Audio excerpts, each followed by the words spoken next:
So this is the Duke K1, right? Give you an idea of what it looks like. Okay, really nice. Uses a power RCA. Okay. Right now it's set at 5. Turn it up a little bit. That's 6. To adjust the needle protrusion, just twist the back, brings it in, twist it to your right, brings it out. Okay.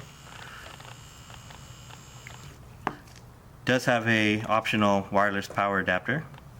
Goes right on back, just like that. Turn it on, hold the power button.